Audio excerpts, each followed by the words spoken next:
YouTube. So we got a video here by Chibi Reviews. Animators have never faced a monster like this before in animation history. So yeah, let's just see what he's gonna talk about. And of course, guys, I'm on the road to 1,000 subscribers. Like the video, subscribe. Yeah, let's just jump in. This is not a meme. This is a real manga panel. This is not edited. This is not a meme. This is actually, unironically, a real translated manga panel in 100 Girlfriends. You might have seen this page in the past. I might have actually talked about this briefly in the past with a 100 Girlfriend video. But the reason why I'm bringing this up and why it is relevant is because we got some new information and more footage of the upcoming season of 100 Girlfriends That Really, Really Love You. A new PV trailer came out earlier this morning, and honestly, as soon as I saw this, I was just like, we're so back. Peak is back on the menu, because it is easily one of the most wholesome, funny rom-com series that currently comes out right now. Yeah, 100 Girlfriends is OP, dude. Like, if you haven't watched that animation series, you better watch it. 100 Girlfriends That Really, Really Like You is funny, crazy, cringy, wild, unexpected. Yeah, it's one of those that I really, really liked. It legitimately is an incredible series, and it really is just more emphasis on just how good the romance genre has been in the last year or so. Like, I mean, to this anime... The romance genre is kind of mid, no cap. I wouldn't say it's the best, it's mid. You know, I like for me, romance, I jump between the old stuff and the new stuff. Some of the old stuff is way better, has way better pacing, story, and dynamics versus the newer stuff, but hey, I'm not complaining. To what happened with Uzaki-chan this year, to Nagatoro, to stuff that's going on in Komi Can't Communicate, to My Dress Up Darling, there's just been back-to-back mid shows, mid. I think there are better shows out there, but I'm not complaining. Great moments within romance manga, and that's just a few on the top of my head. There's just so many other manga that have also progressed in a lot of ways. And so, having this get announced as well, or this PV trailer coming out this morning, basically just building up anticipation for the return of the anime, I'm just like, man, it has been such a good year. Like, if you are a romance anime manga fan, you're winning. You're winning this year. Like, legitimately just straight up winning. But let's get back onto the main topic. So, basically, Season 2 is quickly approaching. It is going to be airing in January of next year, aka about a month. Definitely gonna watch that. I'm definitely gonna watch that. I can't wait to see that. Like, January next year is gonna be peak. I swear, dude. Like, next year is just gonna be grinding. Anime, all of that shit, bro. And a half from now. And so, next anime season, basically, is when, 100 Girlfriends is actually going to be set to air. It feels so soon, honestly. I'm going to be honest with you, this kind of blindsided me. I did not expect, 100 Girlfriends That Really, Really, Really Love You to be coming out next anime season. I don't know, just for some reason, I did not expect it. But then, now that I know this information, I want to point something out. That means that we're going to have this series and ReZero, two very peak anime, airing alongside of each other for the next anime season. Oh my goodness, man. It's going to be good. It's going to be so much fun. But back onto the main topic, though. So Season 2, I don't know necessarily how much ground it's going to cover, like in terms of content from the manga or whatever, but we do get a sneak peek at some of the new female characters, the girlfriends that are going to be added to the main cast of characters. But there is a panel, and I've already shown this, but this panel is very iconic. It is probably one of the most infamous manga panels from, 100 Girlfriends, and for good reason. I mean, when you take a hard look at this panel, this page, you're just like, this can't be real. Because, like, imagine the translator that had to translate this, like the official translator to the fan translator. Imagine how difficult this was to properly translate. Like, this dialogue alone is literally like 2 to 3 Hunter x Hunter chapters. That's insane. That's crazy. Really? Damn. Because I can see there's a lot of words. I don't read manga, so I mostly watch anime, but yeah, seemed like a crazy thing. Actually insane when dialogue to this degree can actually compare with Hunter x Hunter itself, when that is basically a full-blown light novel within a manga chapter. But jokes aside, this potentially could be covered this season, for the upcoming season of 100 Girlfriends, and I'm really excited to see where it's going to go because it's very clear that the studio that has worked on this show really does love 100 Girlfriends. And, like, just to Yeah. remind you, a little taste. This right here is a scene from episode 11 of, the first season of 100 Girlfriends. And to give some context here, this is the ending song. And within the ending song, the mother character here, she, literally, you can basically say she buys out the ending song, breaks the fourth wall, to basically express her undying love to Rintaro. And it is Yeah. legitimately so unhinged, I can't help but smile and laugh. This show was truly peak when it was airing, like, Yeah. unironically peak. And when you Yeah, it's one of those shows. I was very disappointed because it's top tier romance anime, but it kind of fell down in the rankings because it wasn't talked about that much. It's one of those shows where if you know, you know. Same thing with like Oshinoko. I'm very shocked that a lot of people don't really know much about Oshinoko, but yeah, it's if you know, you know, it's pretty good type of thing. That's how I feel about most animes. saw this scene where she was just literally so thirsty, she is drooling out of her mouth on the thought of, like, Rentaro and all that. It's sweet, it's cute, and just, I need more of this energy. And it really showed that the, not just the animators that worked on this show, how Yeah, passionate they were about the project, but the definitely voice are. actors as well. And I think that is a big thing about the Mm, show that is very important, is because there is a lot of characters that have to be voiced. It probably has yeah. one of the biggest hurdles to overcome than One thing which I like about it, it has such great story direction. That's the one thing which I really, really, really liked about this show. The story, the direction.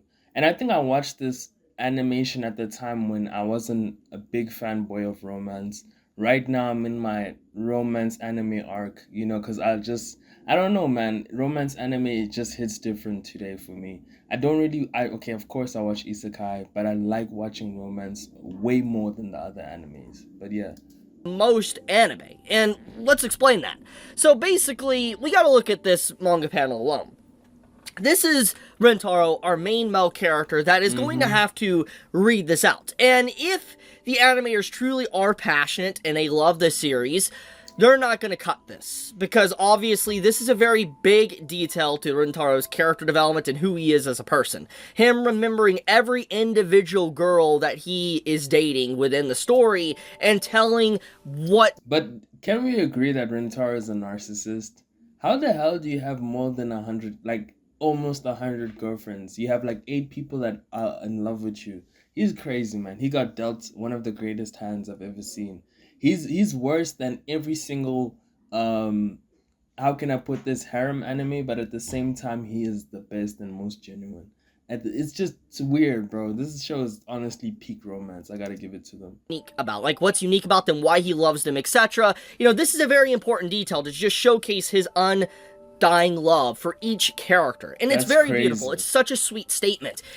Beautiful is objective. And obviously, if this was skipped, it would lose a lot of flavor that is within the said manga. And I feel like the animators will add this. The question is, how will they? Because you gotta think Mm, about this.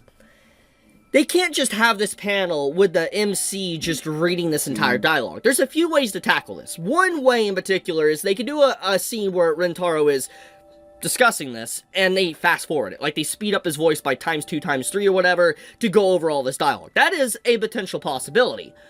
Oh, they can animate it. I feel like they should just animate it. Or they have a full-blown episode dedicated to this, and there's just a bunch of frames and scenes of individual characters popping up as he mentions them. That's something he could do, or they might do a unique flair to it that just I can't really think of at this time. But there is going to be a huge undertaking that these animators are going to have to require to do to even animate this single panel, and that's not even including the voice actor. I feel bad for whoever is stuck with working. I don't feel bad. He's gonna do it. He's getting paid to do it. He's gonna do it. He's gonna fuck it up. I believe in him. You can't never don't doubt these voice actors, bro. These voice actors for me, some of them have been really going crazy. Some of them, ish, yeah, they're a bit rough around the edges, but some, yeah, they're really going crazy. Like for example, Garfield in ReZero. Holy fuck! The last person that I thought of, I would actually freaking like their voice acting, especially also shows like Dan Dan Dan English and the subversion. Both of them are going fucking crazy. So yeah, I gotta give it to them. Voice actors are really going crazy nowadays. on this. Anyone that has to work on this, I feel bad for, because legitimately it is going to be probably one of the most stressful time periods to get this done in a proper fashion and formatted in a very good way. But Yeah, let's they better not fuck this episode up, because, man, the true fans will be so pissed. get a little bit more on topic, okay? So one thing in particular that I kind of hinted at about a few minutes ago is that 100 Girlfriends is very unique for one reason. Is that there's going to be 100 girlfriends. Yeah, like, 100 girlfriends. That's the reason why it's unique. God damn, this motherfucker Rentara's a lucky motherfucker, bro. God damn it. The actual objective of the story is that, Rintaro, he has to literally waifu 100 different girls. And the reason for that is if he doesn't, they will die alone. They will die sad, etc. So he needs to get with all of them and have a coexisting relationship with everyone. And regardless... You telling me you wouldn't get stressed? Man, this nigga would lose hair. How many kids is that, bro? God damn. God damn, because it's not just 100 kids, it's 100 plus. Jesus. Oh man, I would lose my hair. Like, my hair would start falling off if I started having more than 100 girlfriends, bro. Even more than 10. Jesus. If this wouldn't work in real life or not, it's very sweet to see in a anime manga setting because it isn't reality. It's fiction. They can do whatever they want. And it's basically a series to where no character loses. Every character wins. Yeah. But once again, I'm getting on a tangent here. The point I'm making that is that for an anime format, there is a huge undertaking that has to be done here because each individual female character is going to require a voice actor. Now, obviously, some... That's not a problem. I think he's over exaggerating the small problem. It's not even that much of a big problem, bro. They're gonna find a way. So I bet some people might do 2, some people might even do 3. These voice actors are talented. Don't underestimate them. Sometimes, yes, they're a bit rough around the edges, but man, there's a lot of people out there. Trust.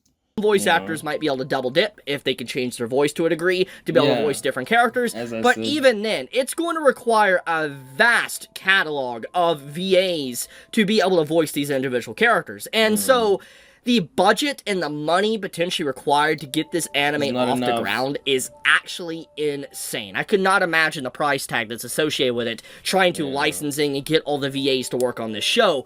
Jeez. But I am excited to see what they do for the upcoming season. I saw this news this morning, and I was just like, dude... I'm not ready, man. I'm not ready to see 100 Girlfriends back again. It's going to be absolutely glorious. If you guys haven't watched this series, start watching it. Trust. Especially if you're a slice of life / romance fan. Goddamn, this is like a how can I put this? Like a cherry on top of your hot chocolate. It is just a well-served dish of an anime. Really, really enjoy this one. Let me just hear what you got to say. I guess I'll leave it at that. I want to... So don't please watch this anime. If you love slice of life, romance, any type of those genres, don't sleep on this. Trust me, as much as it sounds ridiculous of him having 100 girlfriends, it is not a harem. It is a legit, genuine relationship between a guy and 100 girlfriends. He is the ultimate Chad. He is not the beta. He is Rentaro. God damn. So yeah, guys, you guys tell me what you guys think about this whole series. Yeah, you guys please give me a like and subscribe. I'm on the journey to 100,000 subscribers, soon. Thank you guys for watching. I'll see you guys on the next video. Please check out my other videos on my channel. Yeah, you know how it does. Peace out, everybody.